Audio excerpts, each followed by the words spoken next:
प्रिय बालाजी, स्वागत है आप सभी के गुरुकुल आश्रम के इस प्यारे से यूट्यूब चैनल पर। आप हैं क्लास 10th के मेरे प्यारे प्यारे से बच्चे और छोटे छोटे से भाई बहन। आज देखिए आपके हिंदी का लेक्चर लेके आए हैं और काव्य खंड सीरीज चल रहा है। देखिए, कहानी बच्चे अक्सर दिक्कत बच्चे को नहीं आता है। कहानी अगर आप खुद से ही पढ़ते होंगे और पेपर क्वेश्चन लगाते होंगे तब से क्वेश्चन हो जाएंगे, लेकिन जो हिंदी काव्य खंड है उसमें तकलीफें आती हैं ज्यादा। तो आज हम लोग मैं कोशिश करता हूँ कि आपका सेंटर एग्जाम से पहले वो सिलेबस कवर कर दिया जाए। आज हम चैप्टर पढ़ेंगे जनतंत्र के जन्म। उसका बच जाएगा इधर। तो जल्दी जल्दी करा देंगे, आपको समय ज्यादा नहीं देने वाले हम। चलिए, तो जनतंत्र के जन्म जो रामधारी सिंह दिनकर लिखे हैं, ये रामधारी सिंह दिनकर के बारे में पहले कुछ पढ़ेंगे। जीवनी रामधारी सिंह दिनकर एक राष्ट्र कवि के रूप में जाने जाते हैं। 6 नंबर 129 पेज चले जाना है हमको।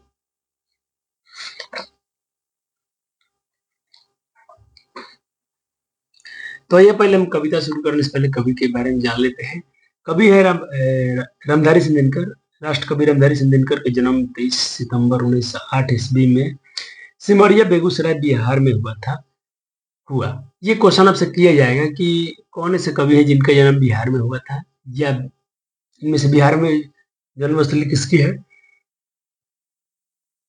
आप इनका नाम बताइएगा।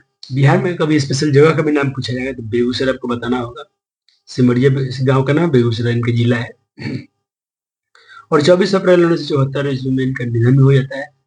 उनकी माँ का नाम मनोरूप देवी है। माँ का नाम पूछा है तो मनोरूप देवी, और पिता का नाम रवि सिंह है। ठीक है, दोनों बात को याद रखना है। दिनकर जी की प्रारंभिक जो शिक्षा हुई थी गांव में के आसपास में हुई थी। गांव था, उसके आसपास जो भी स्कूल था उससे पढ़े थे। और 1928 ईस्वी में उन्होंने मोकमा घाट रेलवे हाई स्कूल से मैट्रिक पास की और 1932 ईस्वी में पटना कॉलेज से इतिहास में बीए ऑनर्स किया। यानी जो आगे वाला पढ़ाई किए हैं इंटर के बाद उन्होंने इतिहास से किया है। वे एच ई स्कूल बरबीघा में प्रधानाध्यापक, जनसंपर्क विभाग में सब रजिस्ट्रार देखिए, ये काम भी कर। टीचर तो थे ही, प्रधानाध्यापक थे ही, तो उसके साथ साथ में जन संपर्क विभाग में ये सब रजिस्ट्रार थे रजिस्ट्रार थे। इसको हम रजिस्ट्रार बोलेंगे, रजिस्ट्रार। और सब डायरेक्टर भी थे। बिहार विश्वविद्यालय में हिंदी के प्रोफेसर और भागलपुर विश्वविद्यालय में उप कुलपति पद पर भी ये रह चुके हैं। दिनकर जी जितने बड़े कवि थे उतने ही समर्थ गद्यकार भी थे। जितने बड़े कवि थे उतने बड़े कहानीकार भी थे। उनकी भाषा कुछ भी छिपाती नहीं, सब कुछ उजागर कर देती है।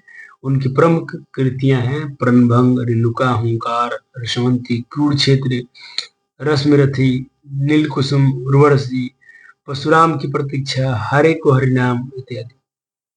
एवं मिट्टी की ओर अर्धनारीश्वर, जो क्लास 12th में जाके पढ़ेंगे आप। अर्धनारीश्वर इनकी ही रचना है।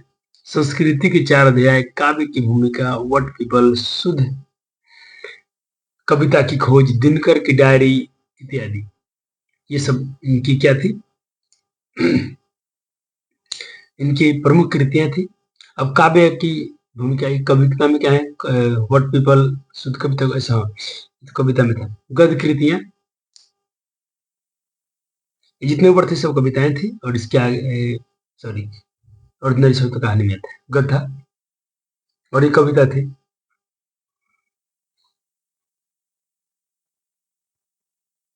दिनकर की डायरी सब।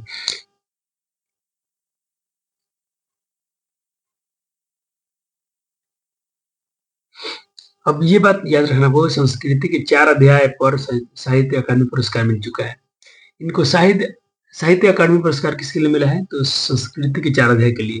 फिर आपसे क्वेश्चन पूछेगा कि ज्ञानपीठ पुरस्कार कैसे मिला है, तो ज्ञानपीठ पुरस्कार मिला है उर्वशी के लिए। दो बात बहुत ध्यान से याद रखने आपको। उन्हें भारत सरकार की ओर से पद्म भूषण से भी सम्मानित किया। इनको पद्म भूषण अवार्ड भी मिल चुका है। वे राज्यसभा के सांसद भी थे। ये पॉलिटिकल यानी चुनाव भी लड़ चुके थे, सांसद भी थे, जीत के राज्यसभा में गए थे। दिनकर जी उत्तर छायावाद के प्रमुख कवि थे। ये भी क्वेश्चन पूछा गया है। वे भारतेंदु युग से प्रवाहन राष्ट्रीय भावधारा के एक महत्वपूर्ण आधुनिक कवि हैं। कविता लिखने की शुरुआत उन्होंने 30 के दशक में ही कर दी थी, किंतु अपनी संवेदना और भावबोध से वे चौथे दशक के प्रमुख कवि के रूप में पहचाने गए। उन्होंने प्रबंध, मुक्तक, गीत, प्रगीत, काव्य नाटक आदि काव्य शैलियों में सफलतापूर्वक उत्कृष्ट रचनाएं प्रस्तुत की हैं। प्रबंध काव्य के क्षेत्र में छायावाद के बाद के कवियों में उनकी उपलब्धियां सबसे अधिक और उत्कृष्ट है। भारतीय और पाश्चात्य साहित्य का उनका अध्ययन और अनुशीलन विस्तृत एवं गंभीर है। उनमें इतिहास और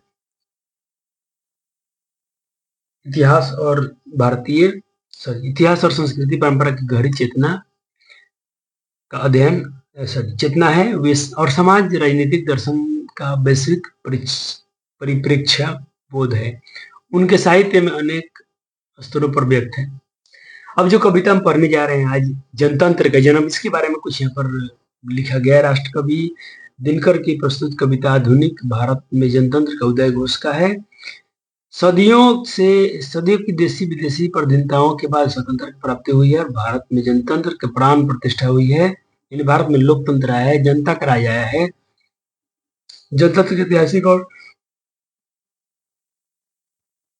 राजनीतिक अभिप्रायों को कविता में उजागर करते हुए कवि यहाँ एक नवीन भारत का शिलान्यास सा करता है, जिनमें जनता ही स्वयं सिंहासन पर आरूढ़ होने को है, जनता ही खुद अब राजगद्दी पर जाने को है। इस कविता का ऐतिहासिक महत्व है।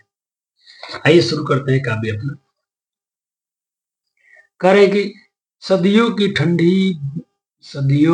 ठंडी बुझी राख सुबह उठी, मिट्टी सोने को ताज पहन इठलाती है। दो राह समय के रथ का घर घर नाद सुनो, सिंहासन खाली करो कि जनता आती है। कवि यह कह रहे हैं कि भाई जो अपना देश सदियों से बहुत समय से गुलाम था, हम लोग यहाँ के गुलामी में जी रहे थे। राजा का राज था, तानाशाहों का राज था, जनता, गरीब, किसान सब परेशान थे। अब राख सुबह उठी, लोगों में जो लगता था कि देश अब आजाद ही नहीं होगा, हम लोग गुलामी रहेंगे, अब उनमें ना ये उत्साह की लहर उठ चुकी है। मिट्टी के अब जो यहाँ की जनता है मिट्टी की सोने के ताज पहन रही है। मिट्टी के सोने के ताज पहनने का अर्थ है कि भाई जो यहाँ की जनता है, गरीब मजदूर किसान है, वो मिट्टी में काम करने वाले हैं, गांव में रहने वाले हैं, उसकी मिट्टी का सोने का ताज पहनी है, मुकुट पहनकर इठला रही हैं, खुशियां मना रही हैं। अब देखो उनके आने के जो लोग में आवाज उठ रहा है, लोग हौसले बुलंद कर रहे हैं, उनकी आवाज को सुनो। उन लोगों को सुना रहे हैं जो लोग राज कर रहे थे, लोग उन पर अत्याचार हो रहा था गरीब पर। अब तुम सिंहासन खाली कर दो कि जनता आती है। जनता भाई मालिक बनने को है, इनके रास्ते छोड़े। फिर अगले पंक्ति में कहते हैं कि जनता हाँ मिट्टी की अबोध मूर्ते वहीं जारे पाले की कसक सदा सहने वाली। अब अंग अंग में लगे सांप हो चूस रहे, तब भी ना मुंह से कुछ खोल के दर्द कहने वाली। अगर कोई पूछे जनता कौन सी जनता, तो कभी यहाँ पर करेगा हाँ वही जनता, मिट्टी की अबोध मूर्ते, मिट्टी में रहने वाली। अबोध मतलब एकदम बिल्कुल बालक की तरह नासमझ, बिल्कुल एकदम बेफिक्र, जिसको मतलब ज्यादा ज्ञान ना हो। अबोध मतलब होता है कि एकदम दिल के साफ इंसान, जारे पाले की ठंडी गर्मी बरसात में सबको सदा सहने वाली, उसकी ठंडी गर्मी कितना गिर जाए उसको पूरा सहने वाली जनता। अब जिसके अंग अंग में लगे सांप हो रहे, जिसको पूरा तरह से चूसा गया हो पराधीनता की तरह, जब देश अपना गुलाम था उसके में लोगों को चूसा गया, फिर भी वो मुंह खोलकर दर्द नहीं कहने वाली। कितना भी उन पर अत्याचार हो चुका था, लेकिन वो मुंह से नहीं कुछ कर रही थी, सबको सहे जा रही थी, बिल्कुल अबोध बालक की तरह, वही जनता। अगले पंक्ति में कह रहे हैं जनता हाँ लंबी लंबी बड़ी जीभ वही कसम, जनता सचमुच भी बड़ी वेदना सहती है। सो ठीक, मगर आखिर इस पर जनमत क्या है प्रश्न गुड़, जनता इस पर क्या कहती है। कभी यहाँ पर जनता से ही प्रश्न पूछ रहे हैं। करे कोई बड़ी बड़ी जीव, हाँ बड़ी लंबी जीव वही कसम, वो जनता, यहाँ लोग नेताओं के बारे में कह रहे हैं कि जिनकी बड़ी बड़ी डींग हाँकते हैं, बड़ी बड़ी वादे करते हैं, कसमें करते हैं, कसम देते हैं, फिर भी जनता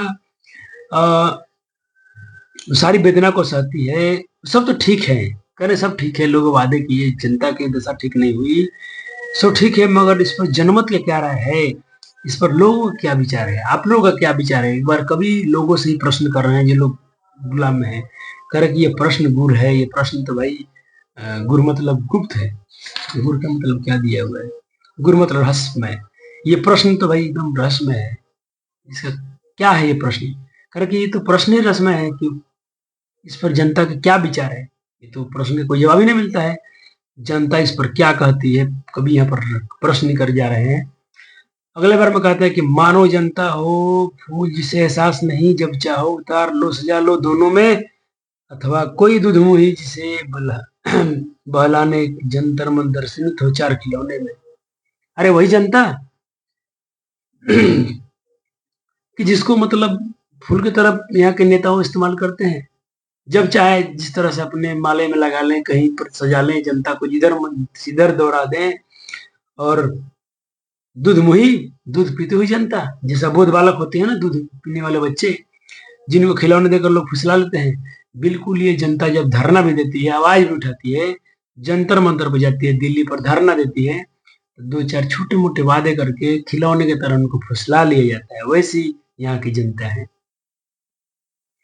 लेकिन होता भुंडोल बौंडर उठते जनता, जब कुपा कुल हो भ्रिकुट चढ़ाती, दो राह समय के रथ घर घर ना सुनो, सिंहासन करो की जनता आती है। यहाँ पर कभी कह रहे हैं कि जाने दो, जैसे भी लोग हैं, जितने अबोध हैं, ठीक है, लेकिन जब उनमें एक बार भवंडर उठेगा, जब उनमें एक बार क्रांति की लहर आएगी, तो यहाँ की जितने राजमहल है सब लोग कांप उठेंगे, कोई उनके आगे टिक नहीं पाएगा। कहेंगे जब जनता अपना एक बार क्रोधित होगी, उत्साह होगी, उनके जब भौर चढ़ा लेगी, एक बार गुस्सा कर लेगी, तब सरकार उसके आगे भी नहीं टिकेगी। और सुनो ये जनता की हुंकार आवाज, सुनो कर आवाज, जनता आ रही है, अब रास्ता खाली करो, सिंहासन खाली करो, क्योंकि जनता आ रही है, अब बहुत अत्याचार हो चुका है।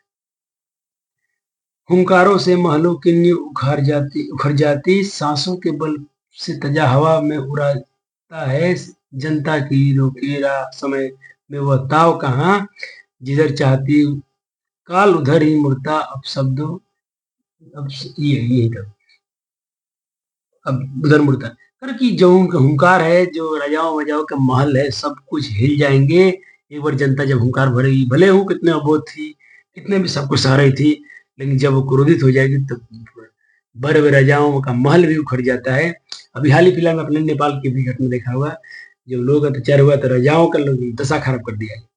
सांसों के बल पर, उनके सांसों के बल से इतना सांसों में उनकी हवाएं उमड़ेगी, और जनता ही रोके, और जनता एक बार मूड बना ले तो कौन रोकने वाला है भाई, कोई नहीं रोक पाएगा। वो काल जिधर चाहेंगे समय का रास्ता उधर ही मोड़ देंगे। एक बार सिर्फ उनमें वो संवेदना आ जाए, एक बार गुस्सा आ जाए, एक बार क्रोधित हो जाए, एक बार ठान ले वो, तो उनके आगे कुछ भी नहीं चलेगा। अब्दों शताब्दियों सहस्त्र का अंधकार बीता गवार, अंबर के दहके जाते, और यह नहीं कोई जनता के स्वप्न जय, चिरते तिमिर का वक्ष उमड़ते आते हैं। यहाँ पर कवि कह रहे हैं रामधारी सिंहकर, जनता की जब ललकार से रजाओं नेताओं की बड़ी बड़ी महत्व, तो भाई ये तो ढही जाती है। साथ में जब कवि के कहते हैं कि भाई वर्षों के जो सैकड़ों हजारों वर्षों का जो अधिकार रूपी लोग यहाँ पर वेदना सह रहे थे, सब कुछ अब वो समय बीत गया है, अब लोगों में आशाएं आ रही हैं। अब चांदनी, जिसे कि अंधेरा में चांदनी की जो चमक होती है, प्रज्वलित होती है धरती पर, उस तरह लोगों में अब मतलब उनकी उनकी कलेजों में जो अंधकार था उसको चिरते हुए, अब स्वतंत्र तिमिर वक्ष मतलब हृदय में जो उनका अंधकार था उसको चिरते हुए यहाँ पर स्वतंत्रता की किरण आ रही है, आजादी की कुछ लहर दिख रही है, अब जनतंत्र का भी कुछ लहर उनके मन में जग रही है। सबसे विराट जनतंत्र का जगत का हुआ सॉरी सबसे विराट जनतंत्र जगत का आ पहुंचा, 33 कोटि हित सिंहासन तैयार करो, अभिषेक राजा राजा का नहीं प्रजा का है, 33 कोटि जनता के सिर पर मुकुट धरो। कारण कि अब जो ये जनता है ना सब, वही राजा बनने वाले हैं। अब 33 लाख जो 33 करोड़ जो जनता है वो खुद राजा बनने वाली है। उतने मुकुट का इस्तेमाल एक बार बनाया जाए, उतना तैयार किया जाए, क्योंकि अब राजाओं का इस बार अभिषेक नहीं होने वाला है, 33 करोड़ जनता का अभिषेक होने जाए। आरती तू किसकी आरती तू किसे ढूंढता है मूर्ख, मंदिरों राजप्रसादों में तहखानों में, देवता कहीं सड़कों पर गिट्टी तोड़ रहे हैं, देवता मिलेंगे खेतों खलिहानों में। यहाँ से क्वेश्चन भी किया गया था इस साल तो दोनों लाइन देकर 5 नंबर के लिए पूछ दिया गया था कि एक्सप्लेन।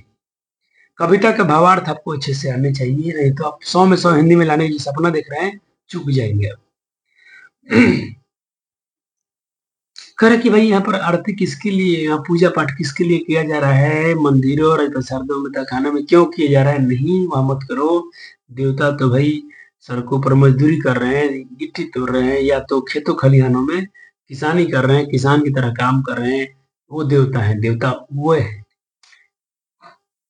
फावड़े और हल रजदंड बनाने को है, सदा सोने से श्रृंगार सजाती है, दो रात समय की रथ का घर घर ना सुनो, सिंहासन खाली घरों की जनता आती है। यहाँ पर कवि ये कह रहे हैं कि भाई अब ये देश राजधिकार उनको बनाना है जो धूप सर्दी में पसीने बहाकर कुदाल चलाते थे, खेती में परिश्रम करते थे, गिट्टी तोड़ रहे थे, पत्थर तोड़ रहे थे, रास्ते में सड़क बना रहे थे, मजदूर है वो, उनका लोकतंत्र आ रहा है। सुनो उनके आने की आवाज लहरे, वो जो आवाज उनकी आ रही है उनकी आवाज सुनिए, और सिंहासन खाली कर दो, क्योंकि जनता आती है, अब जनतंत्र आने वाला है। इस तरह से कविता होती है खनिज। लेकिन आपको याद होगा कि सर जी आपके लिए वन शॉट सीरीज लाते हैं। ऐसा नहीं कि हम पढ़ा के चले जाएंगे अगले दिन नहीं तब क्वेश्चन करेंगे, ऐसा नहीं होगा। ये वन शॉट है तो बिल्कुल वन शॉट रहेगा। वीडियो को लाइक और शेयर जरूर कर दीजिएगा। और ये रहे आपके प्यारे प्यारे से नोट्स।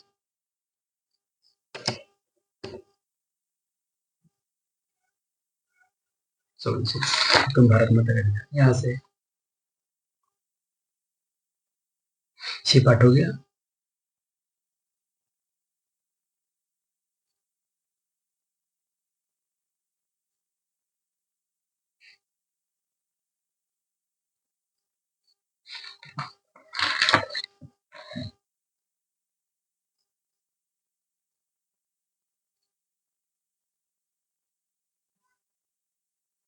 अब इसके बाद आपको चलना है जनतंत्र के जन्म।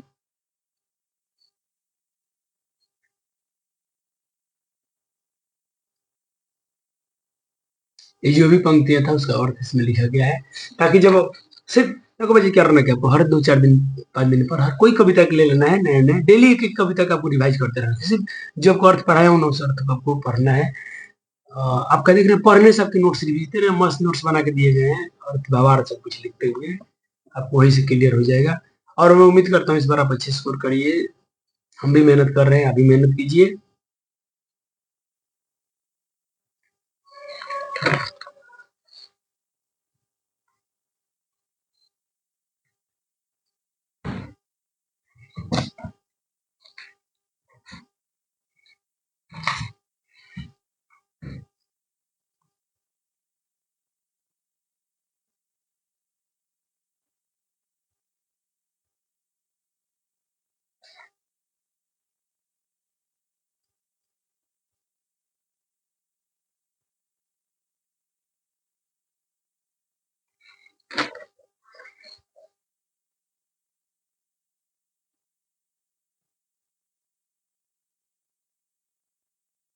और चलिए सॉरी सॉरी सॉरी, आइए क्वेश्चन आंसर की बात किया जाए, हम तो भूल गए थे। चलो यहाँ देखिए, अब सवाल करते हैं। देखिए पहला सवाल पूछा गया है 12 और 14 दो बार, कि कवि की दृष्टि में समय के रथ का घरघरनाद क्या है, या क्वेश्चन को घुमा के पूछा गया था, दिनकर की दृष्टि में रथ का घरघरनाद क्या है, स्पष्ट कीजिए। वही है कि मतलब तो भाई समय का परिवर्तन होने जा रहा है, अब तो राजा जनता का राज आने वाला है, जनता का लोकतंत्र आने वाला है।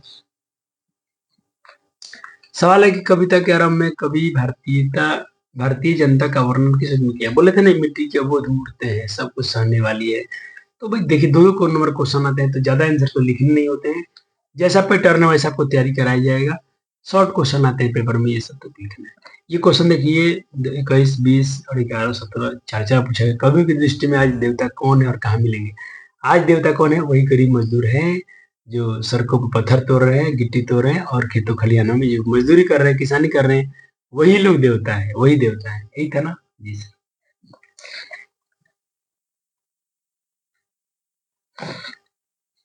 अगला सवाल है कि कवि ने जनता को दुधमुही क्यों कहा है? देखो, दुधमुही इसलिए कहा है कि वो जब भी हुंकार भरेंगे, आवाज उठाएंगे, तो उनको खिलौने देकर उनको फुसला लिया जाता है नेताओं के द्वारा। लगता है कि जैसे खिलौने देकर बच्चों को फुसला लिया जाता है, उसी तरह जनता को भी मतलब छोटे छोटे वादे करके, झूठे मूठे वादे करके उन्हें फुसला लिया जाता है। 2015 और 16 में क्वेश्चन पूछा गया था, कवि जनता के स्वप्न को किस तरह लिखता है? कबीर रामधारी सिंह दिनकर किसके लिए सिंहासन खाली करने की बात कर रहे हैं? कबीर रामधारी सिंह दिनकर जनता के लिए सिंहासन खाली करने की बात करते हैं, क्योंकि अब तो भाई जनता आ रही है, खाली करिए। ये क्वेश्चन 2025 में पूछा गया था। देखिए, 2025 में सवाल पूछा गया है कि रामधारी सिंह दिनकर की 4 रचनाओं के नाम लिखिए। बच्चे जी, इसीलिए जीवनी देखिए पढ़ने चाहिए। अब 4 रचना क्या था, मैं लिख दिया हूँ। उनकी 4 प्रमुख रचनाएं उर्वशी, हुंकार, रश्मिरथी, परशुराम की प्रतीक्षा, बहुत सारे था। अब दीर्घ उत्तरीय प्रश्न में आइए। दीर्घ उत्तरीय में बच्चे मेरे बहुत मार खा जाते हैं। ये 5-5 नंबर के क्वेश्चन आता है, तो कृपया करके इसमें आप बिल्कुल कंफ्यूज न रहें। देखिए, कोई लाइन दे दिया गया, सदियों की ठंडी बुझी राख सुबह उठी, मिट्टी सोने के ताज पर निकलाती है, सप्रसंग व्याख्या कीजिए या व्याख्या कीजिए। तो पहले तो आपको पकड़ना होगा ये लाइन किस कविता की है। तो आप यहाँ प्रस्तुत पद्यांश या काव्य कविता हमारी पाठ्य पुस्तक गोदली भाग 2 के जनतंत्र के जन्म शीर्षक से ली गई है, जिसके कवि रामधारी सिंह दिनकर है। इतना लिखने के लिए 2 मार्क्स मिलते हैं और एक्सप्लेन करने के लिए 3 नंबर। तो एक्सप्लेन में क्या करना है, कभी अब तो भारत भी पढ़े थे, इसमें ये बताना चाहते हैं कि भाई जो देसी पद्धति से, जो विदेशी पद्धति के बाद जो लोगों में आजादी के मतलब लगता था कि अब होएगा नहीं, भूल चुके थे, उसकी लहर जग चुकी है। अब क्रांति की लहर उठ चुकी है। अब भाई जनता सोने के मुकुट पहनकर शासन करने के लिए खिला रही है, उत्सुक है। अब शासन सिंहासन खाली करो कि अब जनता आ रही है। यही पूछा गया था, व्याख्या करें। ये भी सवाल पूछा गया, दोनों पूछे गए सवाल पूछे गए। तो उसी तरह पहले ये लाइन आपको थोड़ी हेडिंग याद ही हो जाना चाहिए, क्या लिखना है, व्याख्या, फिर एक्सप्लेन करना है, व्याख्या करना है। ओके, चलिए, तो इस तरह से आपके सारे क्वेश्चन से करा दिए। आइए कुछ ऑब्जेक्टिव क्वेश्चन कराएंगे आपको।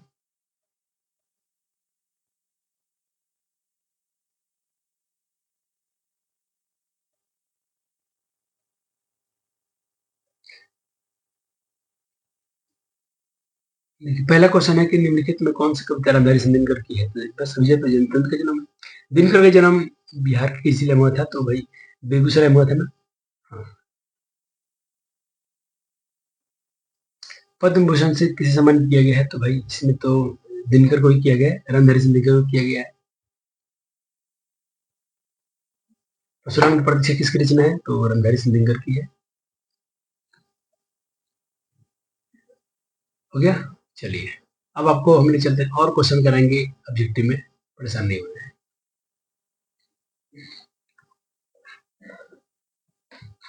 आपको बार बार पढ़ने की जरूरत नहीं पड़ेगा, एक बार में ये पे काम हो जाएंगे।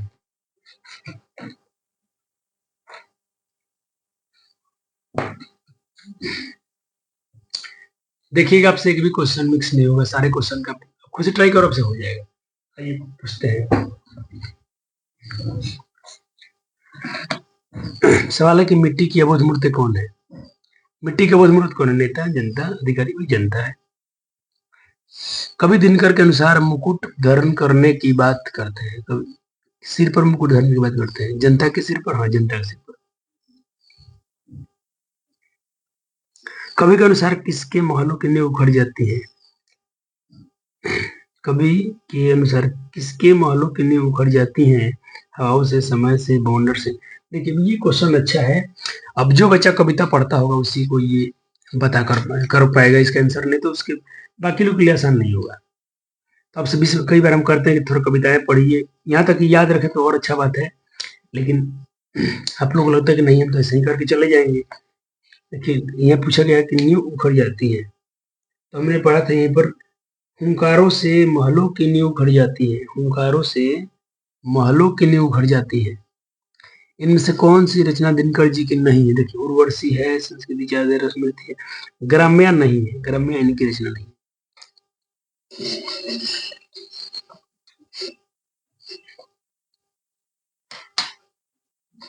रामधारी सिंह दिनकर रचित पाठ है, तो ये जनता का जन्म, रामधारी सिंह दिनकर का जन्म कहाँ हुआ था भाई? तो ये बेगूसराय में हुआ था।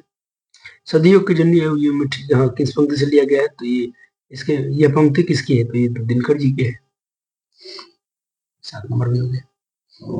5 जनता का जन्म शीर्षक कविता कवि क्या नाम है? तो रामधारी सिंह दिनकर है। दिनकर जी किस कृति को लेकर ज्ञानपीठ पुरस्कार मिला उनको? संस्कृत विचाराध्याय के लिए। और देखिए, जीवनी आपको हम फिर से दिखाते हैं, ये आपके नोट्स में लिखवाए थे, देखिए, सॉरी, ज्ञानपीठ पर उर्वशी के लिए मिला है। उर्वशी पर ज्ञानपीठ, मिस्टेक, क्या पूछा है? ज्ञानपीठ, तो उर्वशी के लिए मिला है, उर्वशी पर।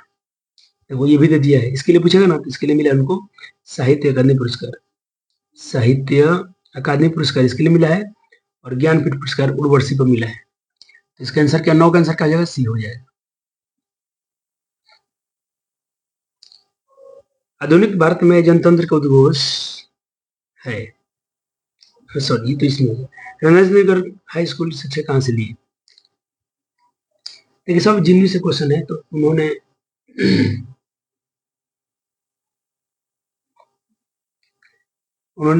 मुकमा रेलवे 1928 में मुकमा घाट रेलवे से, मुकमा रेलवे घाट से उन्होंने किया था। और पूछा कहाँ वहां?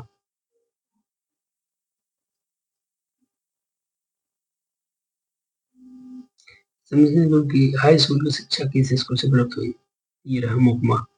संस्कृत के 4 अध्याय पर, हाँ, ये संस्कृत 4 अध्याय किसकी रचना है? तो ये रामधारी सिंह। इस पर क्या मिल चुका है? तो इस पर मिल चुका है उनको साहित्य अकादमी पुरस्कार मिल चुका है।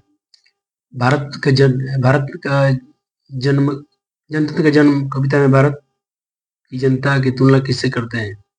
अंग्रेजों से। ये नया क्वेश्चन है, ट्राई कर सकते हैं, 13 का आंसर बता सकते हैं जल्दी से। 13 का आंसर के बाद सोचिए, चलो। फूलों से करते हैं, जिसको फूल समझ के नेता तुर लेते हैं, जैसा मन से चढ़ा लेते हैं। कवि के अनुसार देवता कहाँ मिलेंगे? तो खेतों खलिहाने में मिलेंगे भाई। फावड़े और हलदर, ये तो भाई बोर्ड में सवाल है, तो दिनकर जी कविता के साथ कवि संसद क्या कहते हैं? तो वो गद्यकार भी थे। रामधारी सिंह दिनकर कहाँ के रहने वाले हैं? तो बिहार के थे भाई।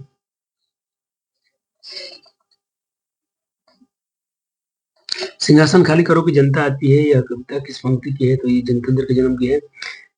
सब साल पूछा गया परीक्षा में। सदियों की ठंडी बुझी सुबह उठी मिट्टी, ये पंक्ति किस पंक्ति का है? तो भी जनतंत्र का जन्म का है। नेक्स्ट क्वेश्चन हो गया।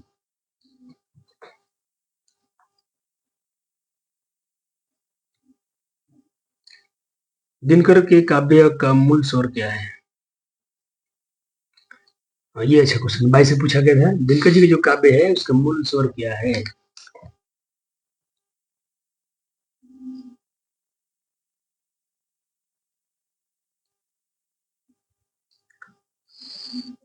चलिए, तो उनका जो कविता का मूल स्वर क्या होता है? तो ये प्राकृतिक सौंदर्य को बताते हैं। कवि दिनकर के लिए सिंहासन खाली करने की बात करते हैं, किसके लिए? तो जनता के लिए। कवि के अनुसार सोने का ताज पहनकर कौन इठला रही है? देश की जनता, देश की मिट्टी, देश की जनता हो जाएगा 22। तो सब सवाल पूछे गए हैं, ये सारे सवाल। कवि के अनुसार सोने का ताज पहनकर कौन इठला रही है? देश की जनता, देश की मिट्टी। ओहो, ये सवाल तो अच्छा है, थोड़ा सा दिखाई जाए यहाँ पर क्या लिखा है। हाँ, मिट्टी सोने का ताज पहनकर, मिट्टी सोने का ताज पहन, मिट्टी सोने का ताज पहनकर इठला रही, मिट्टी मिट्टी, सॉरी, इसका आंसर क्या हो जाएगा? देश की मिट्टी।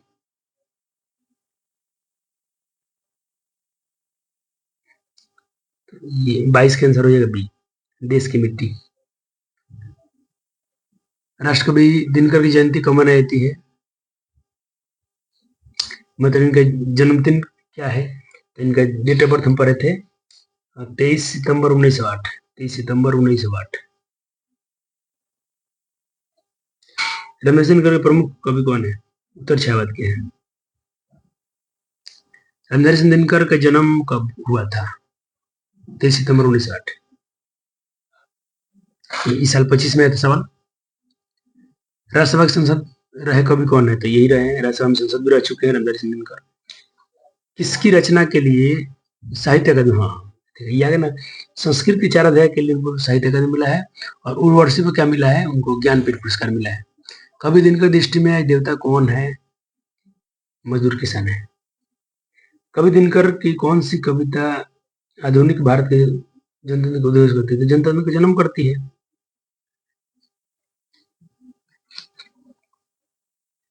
रमेश दिनकर को सम्मानित किया गया था पद्म भूषण से, सबसे सारा पुरस्कार मिल चुका है।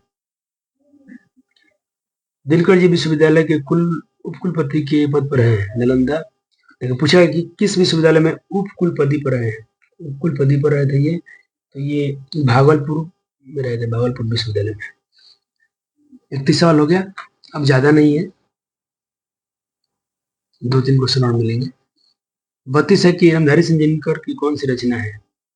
तो देखो, पल्लव युगांत हुंकार, हुंकार था इनका रचना। 32 का डी ठीक है। 33 का क्या हो जाएगा? राष्ट्रकवि दिनकर के पिताजी कौन थे? तो रवि सिंह थे।